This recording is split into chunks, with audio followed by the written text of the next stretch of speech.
एक तरफ exit poll को लेकर हर न्यूज चैनल उस पर चर्चा कर रहा है, आम जनमानस में भी उसकी चर्चा है। 3 तारीख का सब इंतजार कर रहे हैं। तो उधर प्रधानमंत्री ने फ्लाइट पकड़ ली दुबई की और प्रधानमंत्री दुबई जा पहुंचे और वहां पर मौसम से जुड़ा हुई एक समिट है जिसमें ये बातचीत होगी कि दुनिया में जो ग्लोबल वार्मिंग हो रही है, जो बदलाव हो रहा है मौसम में, उसको लेकर किस तरह की तैयारी की जानी चाहिए, कैसे इसे रोक सकते हैं, किस तरह की तैयारियां अलग अलग देशों में होनी चाहिए, किस चीज पर रोक लगे और किस पर रोक ना लगे।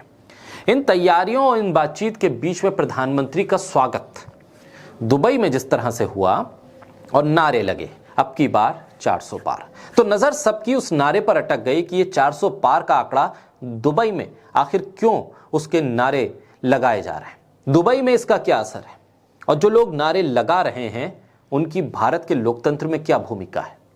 क्या वो इस लोकतंत्र को मजबूत करने के लिए भारत आ रहे हैं, भारत आते हैं वोट देने के लिए, या सिर्फ नारे लगाने के लिए, सिर्फ फोटो खिंचवाने के लिए, प्रधानमंत्री के मुस्कुराते हुए चेहरे के साथ सेल्फी लेने के लिए, उनसे हाथ मिलाने के लिए ये नारे लगाए गए। बोलता हिंदुस्तान पर मैं हूं आपके साथ मिर्जा शाकिर अली। 5 राज्यों के एग्जिट पोल आ गए, सभी में बीजेपी के लिए बहुत बड़ा झटका है, जबकि प्रधानमंत्री नरेंद्र मोदी खुद इन 5 राज्यों में एक चेहरा थे बीजेपी का। हर राज्य के मुख्यमंत्री का चेहरा किसी को याद हो या ना याद हो, बीजेपी ने किसको उम्मीदवार बनाया है मुख्यमंत्री पद का, यह याद हो या ना याद हो, प्रधानमंत्री मोदी हर जगह नजर आते थे। रोड शो वाली कार में भी उनके हेडलाइट से लेकर हर जगह प्रधानमंत्री मोदी की तस्वीरें होती थी और प्रधानमंत्री मोदी के अलावा बीजेपी का कोई भी नेता हो अपने प्रचार में उससे आगे बढ़ ही नहीं पाता था। ये कह ही नहीं पाता था कि इस प्रदेश की कमान किस शख्स के हाथ में जाने वाली है, बीजेपी का प्रदेश अध्यक्ष कौन है, इस बात की जानकारी भी शायद बीजेपी के नेताओं को कम होगी। सिर्फ प्रधानमंत्री मोदी का नाम, उनका चेहरा ही इन विधानसभा चुनाव में छाया रहा। बीजेपी के लिए प्रधानमंत्री मोदी ट्रम्प कार्ड है।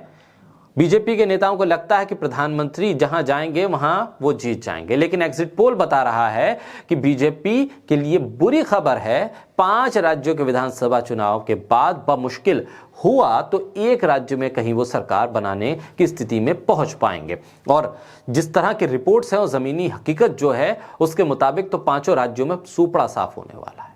और नारा दुबई में लग रहा है 400 पार। आखिर ये नारा कौन लगा रहा है, आखिर इस नारे के पीछे की वजह क्या है। जो लोग दुबई में खड़े होकर 400 पार बीजेपी का नारा लगा रहे हैं, अब की बार मोदी सरकार का नारा लगा रहे हैं, ये वही लोग हैं, ये वही एनआरआई हैं जो भारत की अर्थव्यवस्था में हिस्सेदार नहीं।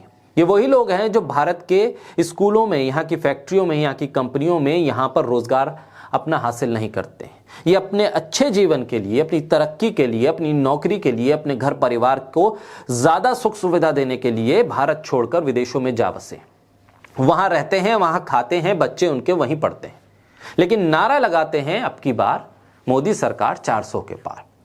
अगर इन्हें इतना ही भरोसा है कि पिछले 9 सालों में मोदी सरकार ने सब कुछ बदल कर रख दिया है, तो आइए वापस दुबई छोड़िए, आइए भारत वापस और यहां रहकर अपनी सरकार के किए गए कामों का आनंद लीजिए, उसका उपयोग कीजिए।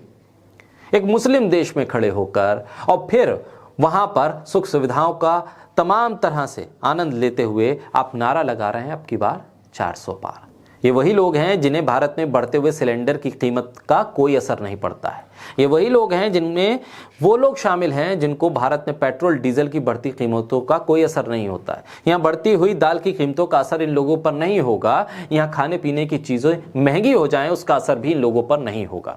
यहाँ पर आपको अच्छा स्कूल ना मिले, अस्पतालों में इलाज ना हो, आप बिना इलाज के मर जाएं, इन पर कोई फर्क नहीं पड़ेगा, क्योंकि ये अपनी बेहतर जिंदगी के लिए भारत छोड़ चुके। अब ये लोग अगर नारा लगा रहे हैं अब की बार 400 पार, तो फिर ये पूछना पड़ेगा कि आखिर भारत के लोकतंत्र में इनको कितना विश्वास है, कितनी बार इन्होंने वोट किया, और क्या ये एग्जिट पोल के आंकड़े और नतीजे इन तक पहुंच रहे हैं। कर्नाटक के विधानसभा चुनाव से लेकर हिमाचल तक चले जाएं और अब ये 5 राज्यों के विधानसभा चुनाव, क्या ये नतीजे बता रहे हैं कि बीजेपी सत्ता में आएगी। और ये नारे क्या सिर्फ और सिर्फ प्रधानमंत्री के साथ एक फोटोशूट के लिए, एक सेल्फी के लिए हैं, इससे ज्यादा कुछ नहीं।